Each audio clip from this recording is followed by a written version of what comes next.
just remember those nights? Now do you remember the styles? Remember those vibes? Na na na na na na na. Do you remember those vibes? Na na na na na na na na. Remember those vibes? Do you remember those vibes? Na na. Oh yeah. Okay, we are back.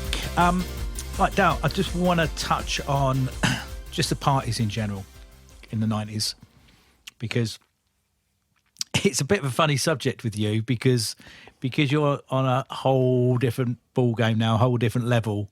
You're playing some ridiculous parties with multiple tens of thousands of people at, literally week in, week out. And the parties we played, so we touched on it earlier. There's a big diff. You can't compare the two, really, can you? It's difficult. It is difficult to compare because there's so many differences now. Yeah.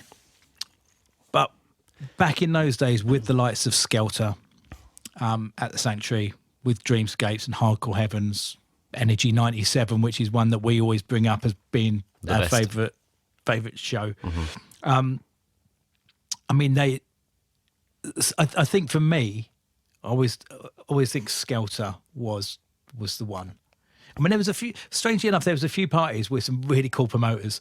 Like Dave was an absolute legend. Loved Dave to bits and Penny, but Paul and Grant slamming. They were good friends. Yeah. Obviously, Seduction was doing Hardcore Heaven, so we got on really well with John. Dreamscape was a bit of a stranger one because I never really. When I first got booked for Dreamscape, which was 94, I think, I don't even think I met Murray. I think I had a phone call. And obviously, Murray passed away not too long after that. But then Dreamscape was owned by God knows how many different people. So there wasn't that same kind of connection, I think. I think Terry had it for a while, didn't he? Also, Terry I Stone. think we missed the wave of Dreamscape, didn't we? Well, I mean, I certainly did, because when I was listening to the tape packs before we'd even sort of made an impact, Dreamscape and Fantasia were they were the main ones. Yes. And then by the time we'd kind of started making an impact, Helter Skelter was the Hardcore main, Heaven and obviously Chris and United Dance, Slamming because Vinyl, they were the ones, weren't I they? guess that was probably our local, really, wasn't it, being down at Stevenage, and still very much friends with Chris today. Yeah. But I still think, I guess, because Dave at Skelter he did a lot for us as well. And I see Dave not too long ago, it was at Charlie's wedding, funny enough. And we sat down having a drink and having a chat. And he actually said to me, he said, I remember when you boys were on once. He said, I was at the back of the arena and he said, it was just going off. And he said, I actually sat there and thought, it doesn't get any better than this. And coming from Dave, That's it's awesome. that's just an awesome thing. But we had so many. I mean, I think the one that everyone remembers or talks about, and they talk about still and have been recently, is the nightlife one where we did the 5 till 6, and Junior went on that rampage of a rap for like 90 seconds to 2 minutes, and that was insane. No, well, didn't we? I mean, does my memory serve me correctly at this point? Well, I doubt it very much. But isn't that the night that we picked him up after he'd come out of prison? I believe it was. And we literally picked him up, and he had his prison shirt on, Yeah. his prison glasses. Yep. And then because his rap actually started that night with "Fresh out of jail, nobody can trouble this." That's how it starts. isn't it? Yeah. But he does a few different bits, but then he goes into that. Yeah, and it was over Braveheart, wasn't and it? it's over Braveheart. Yeah. That was a And it literally, was fresh out of prison and stood on the stage and then did that. And I'd literally get messages about it all the time. Yeah. I think another thing that was always really important, which just doesn't happen these days, is that, the rave scene back then was split between hardcore and drum and bass, wasn't it, or jungle. And we would invariably, if we're playing at Helter Skelter, we would come on after a drum and bass DJ, Yes. and then a drum and bass DJ would come after us. Then it would be Dougal, and it was vice versa, wasn't it? In both arenas, Sanctuary and Rollers. Yeah, they generally swap it around. And that for me just gave you a different atmosphere, because I know that obviously the drum and bass guys, ravers, would go from room to room, as would the hardcore guys, but nevertheless, it was just something magical about it, having this, I used to love walking, the nerves I used to feel when you'd walk in and you'd hear hype playing or something, and you'd feel the bass. Yeah. And then we'd come on and play a completely different style of music, but the energy levels would change, and then the same when they came back on after us. It was just a fabulous concoction of musical styles under one roof. I think you just those names. I mean, for those names to be kind of still around now, people mention Skelter, and you get younger people to go, "What's it like? What's Skelter like?" Because I actually remember talking about Dreamscape as a raver going to Dreamscape. I can't remember which number it was. It would have been, because it'd been around for quite a bit longer, so it may have been 20, possibly.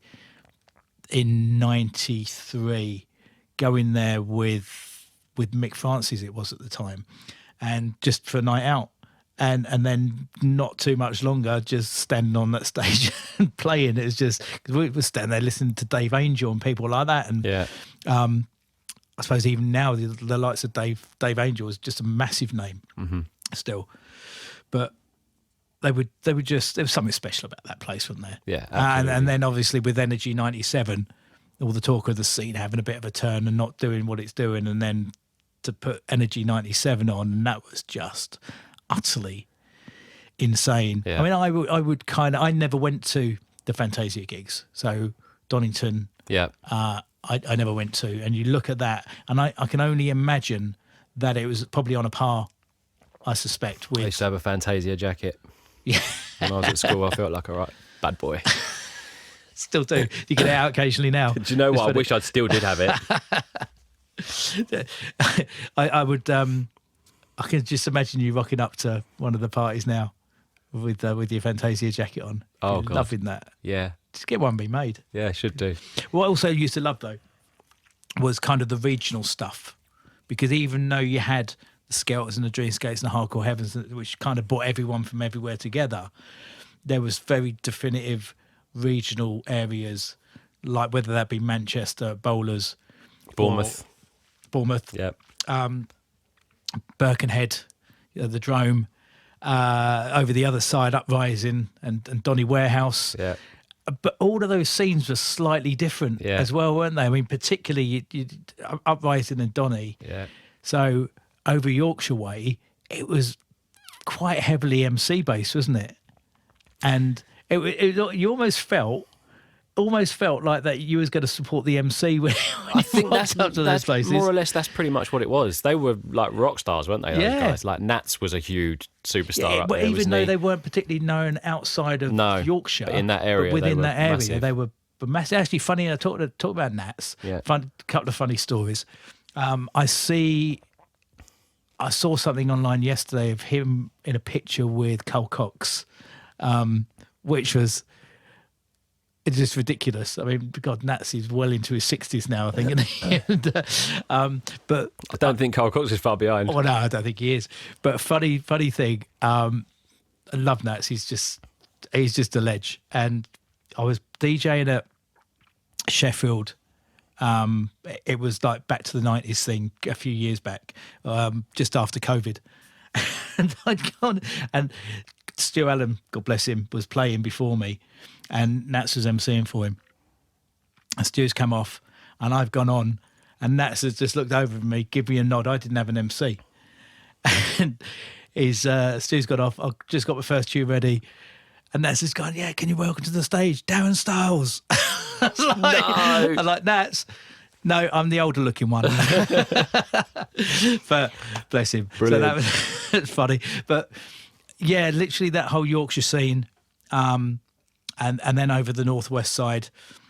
But then, I mean, down in Cornwall, when we used to go down to the Shire Horse and places like that. Yeah. Again, completely different kettle of fish down there. Yeah. Just they did everything so differently, but that's what I used to love about playing those different areas. but particularly Scotland and Northern Ireland, which were just a whole different thing. I mean, what's your favourite memories? Let's go with Scotland first of all. What's your favourite memories of Scotland?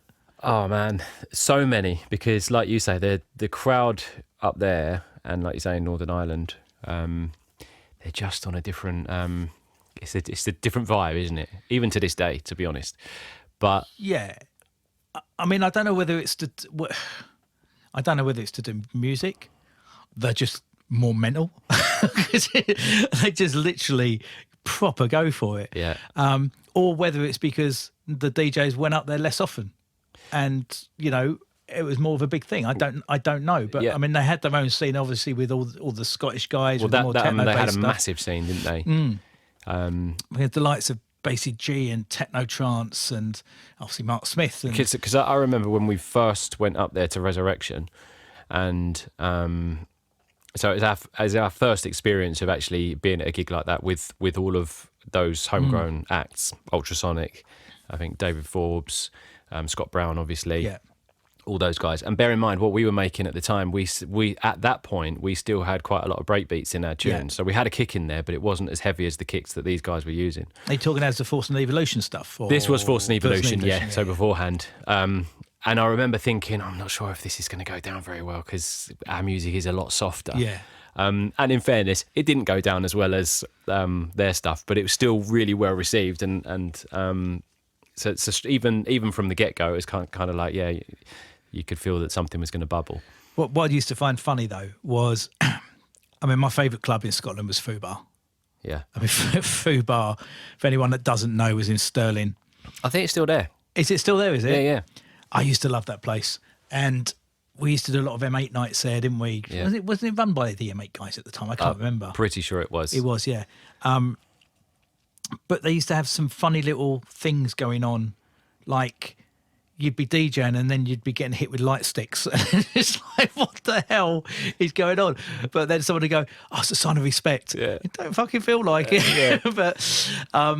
But the atmosphere in those places, we had some great times up there with, God, do you remember the one where a whole bunch of us had gone up on the train? Did you come on that one?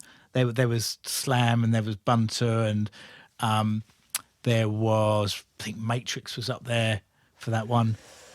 No, you don't No, remember I that. don't remember that. I No, don't maybe remember you the wasn't train. there. You might not have been at that one. No.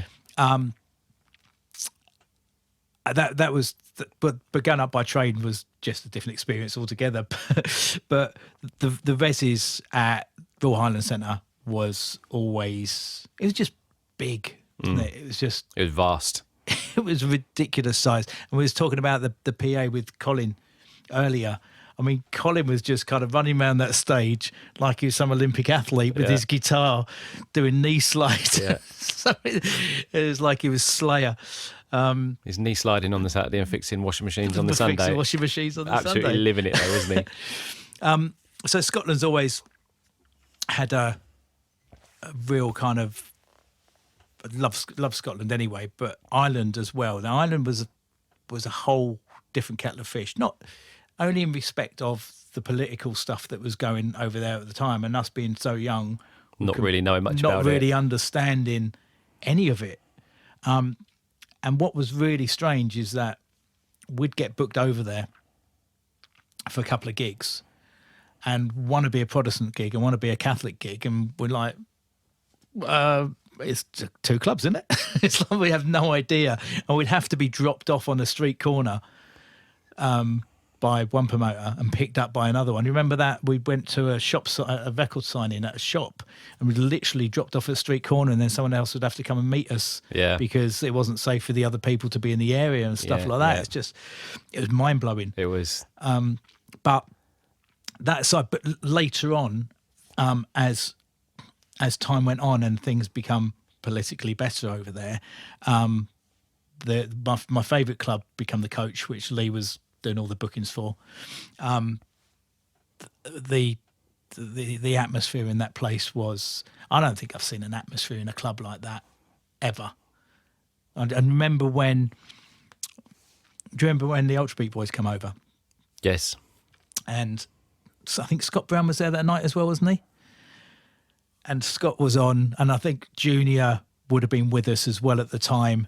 And you get to the end of the night there, and this would have probably been on a bank holiday Sunday, I think. And it's like a 1 o'clock finish. And you finish it, told to finish dead on 1 o'clock. And the crowd at 1:20 are still there chanting. Yeah. Lights are on. The lights are on. They are not going anywhere until you play another track. And if literally you could be there for 20 minutes and the club will go, oh, go on then. Then you put another one on. It was completely off the hook, that place. I just loved. I mean, do you remember Killwater House? Of course. So Killwater House, a lot of the back in those days. In the And that is where mid-90s. we used to stay. Wasn't the hotel there? Well, yeah, the hotel and the club was in the same complex. Yeah. But that was just right out in the countryside, just outside Belfast, I think it is. And of course, it's not a great combination having a club and the hotel in the same place, because it's so easy just to have a few too many buckfasts and then fall into bed or a coma, whichever. Or in your case, fall into the decks. Fall in, yes. Oh, okay, so we want to go there, do we? Yeah, we might as well, mightn't we? Okay, now we're there. So Killwater House was the venue that we used to play for Eddie there, I think, didn't we? Yeah. And so the hotel and the club was all one complex, as a lot of places were in Ireland at that time. And beloved DJ Tizer would like to get me on the Buckfast. And I think everyone was it a United Dance? Everyone was there, yeah. Everyone was there. Like Yeah, Chris was Slipmat there, and- Slipmat was there, Yeah. all the boys were there. Yeah. And we'd started on the Buckfast Yeah. quite early. I'm pretty sure we were closing, weren't we? We were doing the last set.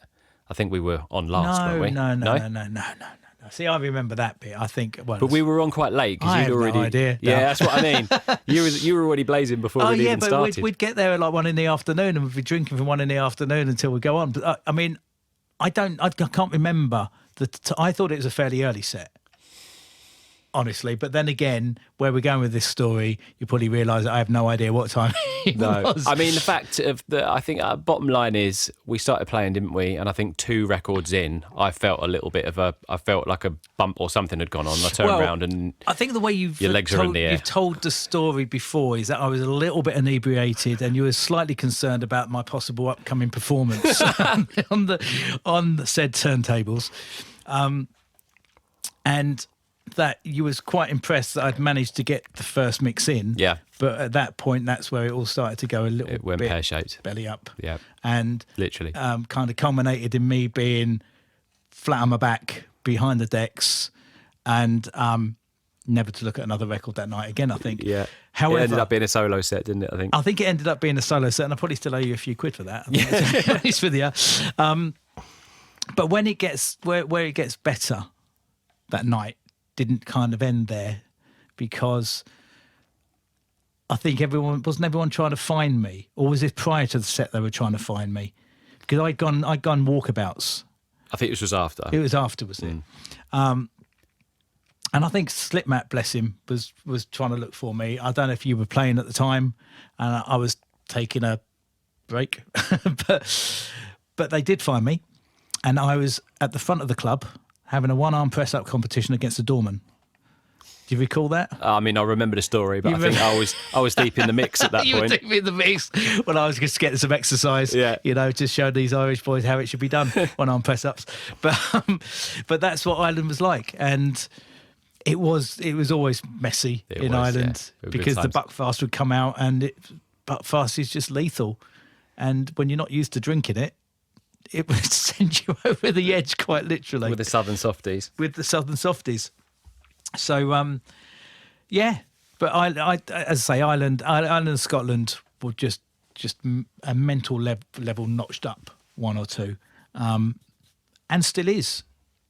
As far as I mean, when we last did Ireland a couple of years back together, didn't we? But we haven't done a club over there, and I think particularly the club events are really red hot. Yeah. And Scotland, again, you're up there all the time in Scotland, aren't you? So They've just got so much energy, and they're just always up for it. always pleased to see you. Always pleased to Always see it. pleased to see Whoever's playing there, it just seems like they've always got the energy for them, Yeah. you know. But one of the other things I did want to mention, because I think it deserves a bit of a mention because he did a lot for us, was Dance Paradise. Oh yeah.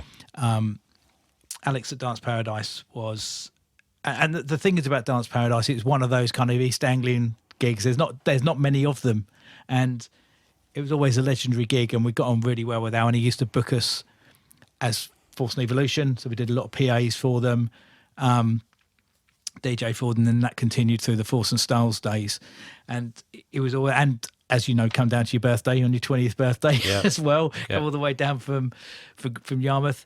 So I think, you know, it's another party that we really enjoyed doing, and I haven't seen him for a couple of years actually. He's still about, still being out.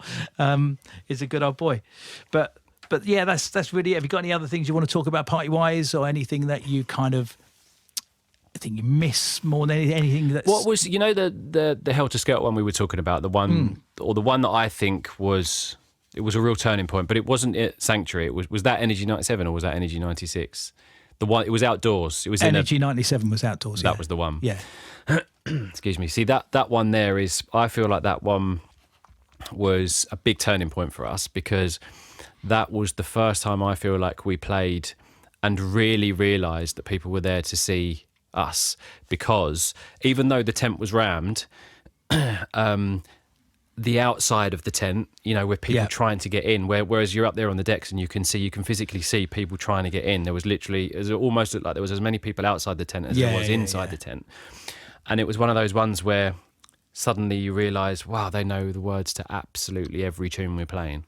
So that one, I remember coming off feeling like it's the one, if anyone asks what's your favourite gig, you don't even have to think about it. It's Energy 97. Yeah, for loads of reasons. You know, the reason of the fact that it was just, it was like the stars aligned that night, because the atmosphere was fabulous, the set time was fabulous, whoever we were playing before and after, it worked. And yeah, that was one of those pivotal nights, I would say. I think did we come on after Fantasy or someone like that? It was drum and bass anyway, wasn't it, I think? Yeah. And then maybe Hype was on after us, or it was just in between two drum and bass guys. There's only one downside about that night, not taking anything away from Charlie, but Junior wasn't with us that night because he was That's right. having a small break. Yeah. He's having another sabbatical. Having another sabbatical, yeah. But Charlie stepped in and actually did the job that Charlie does. And if anyone listens, finds that tape online, the thing you'll notice is you can't hear most of the tracks we're playing because of the noise. Because the noise from the whistles and the horns is just constant. Yeah. It's almost like, you remember that World Cup in South Africa with the Voo Sailor? Yeah. It's almost like that. You can't hear anything that's happening. It's just noise of horns and whistles. But all good memories. So something I really wanted to touch on, because I think we should, because it wasn't all good times. No. It's a high percentage of good times, which is always nice. If you're over 50%, you're winning. It's all good. But we did have a period. I think we said that the last big thing that we really did was Cutting Deep. Yeah. After that, we had a real struggle. Yeah. We lost our way, didn't we? We lost our way. And funnily enough, one of the things I've got written down here, you've been looking at my book? No. Losing Direction. There you go. There you go. Hey, great minds and all that. You put it a little bit more eloquently, didn't you? Lost our way. But whichever way you want to look at it, it was around that time. And I think we was fighting with, there's a number of things going on. I don't think we were alone, by the way, because at that point, things were changing around us musically, but we definitely... I think there was a perfect storm of about a million things happening at the same time. So one of them was people were getting to a stage where they're thinking, oh, things have got to change a bit, because same formula for a number of years, things have got to change. When in fact, in hindsight, you look back and go, oh, do you know what? It hadn't been going for a few years. It probably didn't need to change at the time. Changing equipment, because there was that big change over to digital equipment. And as we discussed earlier with the analog stuff, and, you know, all right, digital was better for saving your mixes and all that kind of thing. There's a lot of bits and pieces that you did lose, like just the natural distortion of a gain up to 11. So there's that. There's new synths coming out constantly. There was the whole trance scene going on at that time. That was a huge thing. And we was kind of getting lost a little bit in that. We was having stuff signed to Neo Records, doing some bits with Neo, trying to nail that sound. We also moved studios at the same time over to your dad's, away from the Enterprise Centre.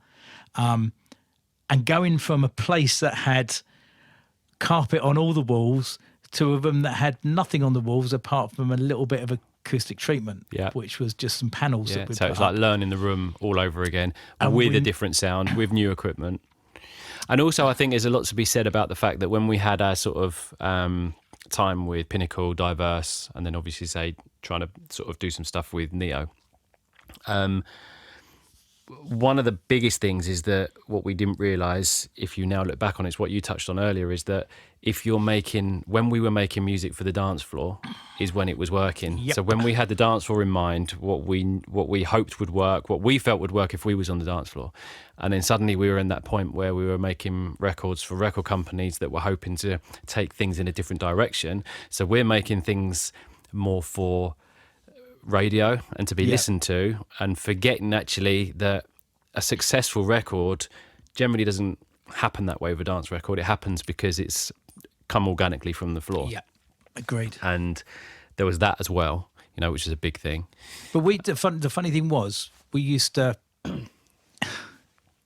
It's mad looking back at it. Certain tracks we didn't make for the dance floor necessarily. We kind of made to listen to. So Apollo 13, Yeah. for instance. But it still had that heavy kick. But it still had the heavy kick. So you still had that had all the element to elements it. we were still using. Now, there was a couple of remixes we did, which was the Johnny L Hurt You So remix. There was the Sharky one, Products of Society. Product of Society, which I both of those to listen to, the actual music in it, it's beautiful. But you couldn't play them out No, because didn't connect. Because we stopped using that kick to get away from that kick, and the minute we lost that kick, and we weren't using offbeat stabs. No, we were trying to bring bass into it. We're trying to bring bass into it, and we couldn't get the mix right, and nothing sounded right, and everything sounded weak and horrid, and funnily enough, that's why on this box set, I'm quite happy to say it, you won't find any of those tracks because I just don't like any of them. Yeah, but they just didn't work, did they? It's just nothing worked. And when I was going through the DATs, putting everything together for the box set, all of those old tracks, you listen to them, and the elements of the music are great. They'd fit into anything. And then you just got this really weak kick and really weak bass. Yeah. And it just But again, grinds me. we were, we had this trance thing that was blowing up everywhere around us, which wasn't there before. And we were heavily influenced without we probably did know it because we knew we loved trance. We loved trance. We were playing it at Sunday service. loved but it. we were trying to make that, but at faster speed. What we should have done in hindsight is if we'd have added those elements of the trance, but with the heavier kicks we were using and kept the raw elements to it, we would have been onto something a bit sooner. Do you know what? Funnily enough, I used to have moments, maybe when you weren't in the studio, when I'd kind of swap a bass sound over and put a stab back in, and you just go, "Oh yeah, that sounds so much better." Yeah. Oh, but it's not what we're doing now. Yeah. And now I look back and kick myself, going, "What are you thinking? Yeah. It sounded good. That's what you should stick with." Yeah. And I think you can just get taken down dark alleyways trying to please people or do 100%. things that. Yeah, it's it's something that it's something that still goes on. I think with every producer. Yeah, of course it is. It's, And it just comes with time. And like you said it earlier, your first thoughts is dance floor. And I think it's taken probably a lot of experience. I find what's quite funny actually is I think about this a lot over the time. That period when looking at the DATs, we were still making stuff in 2001. And then in 2003, obviously you was working on the stuff with Breezy. And it took 2 years to develop a sound, I guess. Yeah. Which was for the dance floor again. Yeah. Because there must have been a couple of years of nothing really happening. Almost. I mean, I don't know. You Yeah, tell I mean, me. we were still doing certain gigs, but I was still DJing. Yeah. But actual production-wise. production-wise, yeah, Because I know you was working on. I was working with Craig at the time, wasn't I? Yeah. And probably spending far too much time on the golf course. But I was working with Craig, and then you was working with Breezy. When I say Craig, I talk with Craig as in audiovisual Craig. Yeah. And Honest Day's Work and all that kind of stuff. And then you was working with Breezy, and then eventually you kind of started all the new sound, the Raver Baby sound, I guess you'd call it, where there's punch back in the tracks again. Yeah, I think essentially it's what I said before. It was the trance influenced musical side of it, but the bottom end of the track was essentially heavier kicks again, and the right kind of basses. Yeah. You know, it can be so difficult because the foundations of the track, as we know, it's just so important, and the kick drum itself in any genre of music, whatever genre you're doing, is so important to the actual record, and we didn't quite realise that at the time. No. By taking out that kick, we didn't have anything to replace it with, and it just didn't seem to work. But yeah, when I hooked up with Breezy, we kind of got that.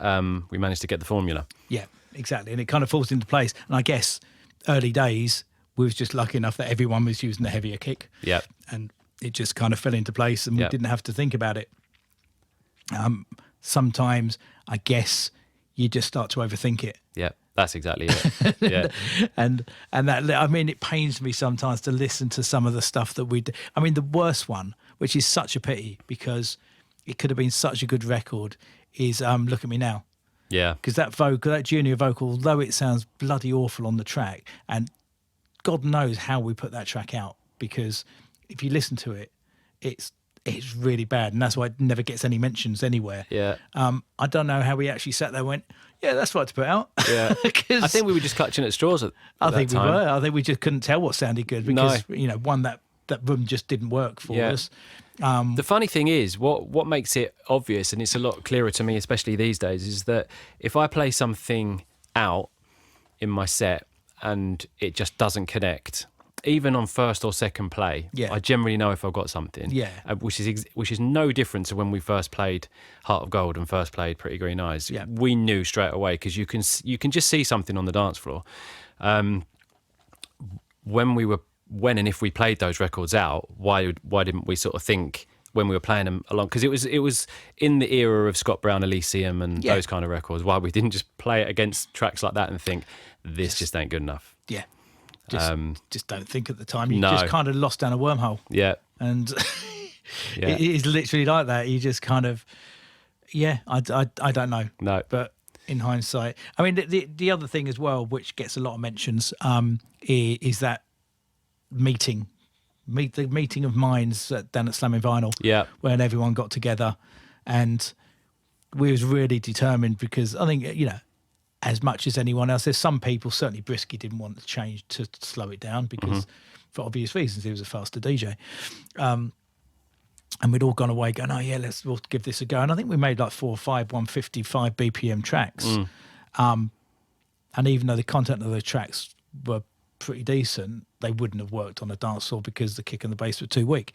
But that as well was taking us down a kind of avenue where we was just concentrating so hard on that. And it wasn't like, going back to what we said earlier, it wasn't like we was knocking out 5 tracks a day and we'd go, okay, there was a lot of blood, sweat and tears on the tunes. If people knew the pain that we went through. Yeah. And I think for me, because I find it difficult with those kind of situations, if things 95 to 98, 99, where everything, you said it earlier yourself, everything we did turned to gold. And it was easy in that respect because, let's get the next one up. But flip that over and everything you do just sounds shit. Yeah, it's tough. Demoralising. It is very, very tough. But, we were in a period where the foundations of every track we made was already there. So, for example, we had the kick sound, right? So we didn't need to worry about the kick. We had the stabs that we used. We had the hats we used all the time, which was off the Roland DR660. All the foundations of that side of it were there. So we didn't have to sit there pulling our hair out thinking, what kick should we use? And this bass going to work. We knew that side of it worked. So we could literally just be creative with the top end of the track, which was the music and the vocal and the melodies. Yep. So we weren't bogged down with all the aspects of the production side of it which we later were, because we were trying to think, is this kick any good? Does this one work? Get it. Auditioning every single sample in the world. and none of them actually work. But the ones we left behind would have been absolutely fine. I just remember sometimes just turning up to the studio and like just spend an hour just having done the same thing all day the day before, and then you just like listening to sounds and like I can't do this. I remember it well. I can't do it, and then you just have to go, right, let's just leave it, and then we come back. And I think obviously that was a point where I'd kind of my head was gone at that point, and I'd had enough. Yeah. But look, things happen. You learn by your mistakes, and you kind of move on. But let's move on to more positive things, shall we? Because we don't want to talk about those couple of horrible years. Rubbish. 2003, well, just before 2003, which was a good year for you guys because obviously you'd got that Rave Baby sound going on. But then all around the world started to pick up on the older stuff. And what's really odd now is we're talking with the box set coming out 30 years on, basically since we started Force and Styles.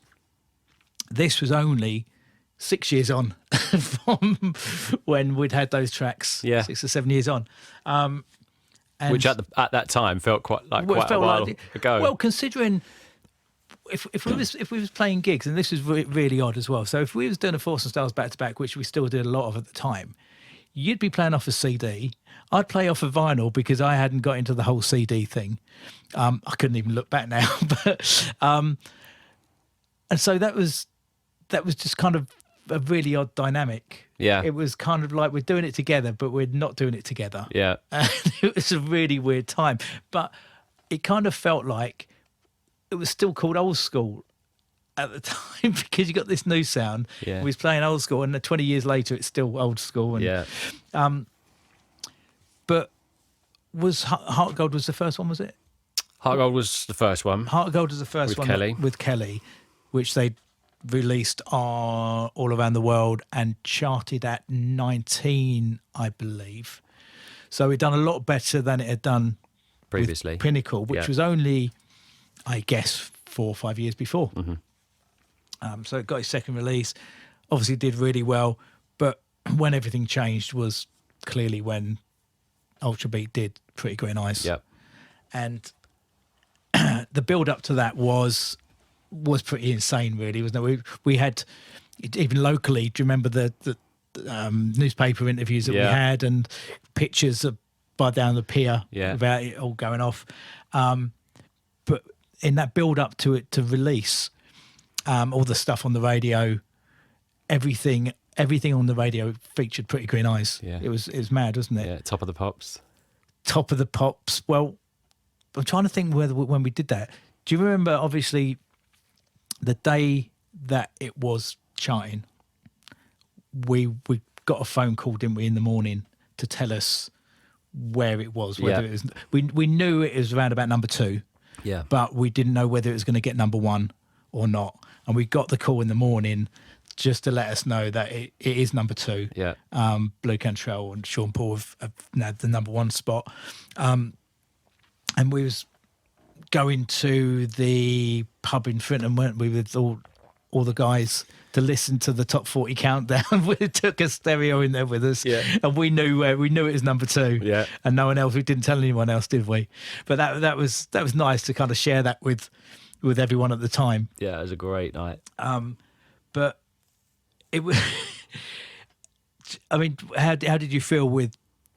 I mean, I'm still annoyed at Blue Cantrell and Sean Paul, to be honest with you, because apparently if the track had been released a week either side, it would be number 1. No way. It was only, because it was only that week working on the numbers of the sales. Yeah. It was only that week where it ended up as being number 2. I just remember, well, shed a tear, didn't we, that night when we were down there? But I think it was just an emotional time because a record that we'd written 6 years previous, which had done so well in a completely different scene, in a different world, suddenly comes back to life by Mike, Chris and Ian, and suddenly we find ourselves in a completely different environment again. It almost gives you kind of validation that you were doing something right. And having been through that couple of years of real crap time, just going, do you know what? if it carried on doing what we was doing, Yeah. we'd probably have another dozen of these, or the length of time it took us to make anything, maybe two. But it was awesome. And you mentioned about going to Top of the Pops, because the great thing about All Around the World, and you've worked with them lots over the years now anyway, but Matt and Chris were lovely guys, and they'd get us involved in everything. They were so inclusive, weren't they? They didn't have to. No. They were just doing a cover at the end of the day, and they didn't have to Absolutely. include us at all, but they did. But I'll never forget that night. Because I don't know about you, I don't know if you'd met them before, but that was the first time I'd actually physically met Mike, Chris and Ian. I believe it's the first time I've met them as well. Never met them before. And then Mick just goes up there and just sings it live. Yeah. Twice, because obviously they have to get a couple of cuts, and just sang it perfectly both times. Just like this. It was. Do you remember who was presenting that day? Edith Bowman. And There was someone else, wasn't there? Go on. Jack Osborne. Oh, it was Jack Osborne. It was. Yeah, because do you remember we stood out the back and Jack came out and he stood right next to me. I think the show was just finished. And I said, Jack, we're all going out now. Do you fancy coming out for a drink? He just looked at me and said, who the hell are you? Yeah. No, I do remember that as well. But what was funny is I think they'd put us in a hotel down Park Lane, hadn't they? Yeah. And where were the boys staying? Can't remember. They weren't staying in Park Lane. They weren't. They were in a different one, weren't they? Yeah, they're in a different hotel. Yeah, I'm but not we'd sure. gone to their hotel, and the label had given us a load of money to spend, and we just got a big bottle of Bollinger or something like that, and spent God knows. What I do remember is on the way home, as we invariably did, I had to pull over for either you or Junior to throw up It was outside the Junior car. that Was it? threw Oh, up. Yeah, it was Junior this time, was Junior. it? Yeah, I managed to hold it until I got home. Yeah. That was a standard Yeah, it was result Junior, of a night bless out. him. He wasn't particularly well on the way home, was he? No. But, but legendary as ever. But, I mean, obviously after that, we had Field of Dreams was done. When me and Junior actually, I'm sure you know, started working with Flip and Phil quite a bit after that, and we was writing with them. So we'd go up there. I think we was going up for the party more than anything. So Mark and Gray had a studio in Earlham near Manchester, and we'd go to the studio on the Thursday. But they'd always say, come on the Thursday, because Graham would be DJing at the club in Bolton, which is called Jack's, I think. And that's where Alan Shatlady and all those people are. And we'd just have a just crazy time up there. Not a lot got done in the studio the next day because it was just a little bit lively on a Thursday night. But I do remember on one occasion, me and Jay were in the hotel, we got ready, we got in the lift, and we was going down to meet Mark and Graham at the club. And as we're coming down the lift, we just had this cuckoo. And like the lift stopped. It's like, oh, great. And we were stuck between the third and fourth floor or something like that. And was there for a few minutes and nothing happened. But picked up the phone in the lift and dialed the number. And someone's picked up and said, hey, we're kind of stuck in the lift. Well, whereabouts are you stuck? I was, well, in the lift. No, the floor. What floors are you on? I said, it's between 3 and 4, I think. So anyway, I said, okay, we'll try and get something sorted. They didn't say anything else. We was in there for about 30 minutes, right? And it's getting pretty hot. It's a small lift, me and Jay. And luckily there's no one else in there. And we could hear some kind of rattling about and some knocking. And we could hear a voice going, right, we're nearly there. I'm like, what the hell is going on? And then suddenly these doors have come open and there's 4 firemen stood there with axes. No way. This is a new one on me. Yeah, oh, you've not heard this story? No. There's literally 4 firemen. Right? It's the only time I've ever been rescued by a fireman.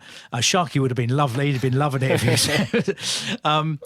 And there was a manager stood there with 2 pints of beer because he said to me on the phone, he says, anything, when we get you out, is there anything you boys want? I said, a couple of pints would be lovely. So he's actually stood outside the lift with the pints. 2 pints. But that was Bolton for you.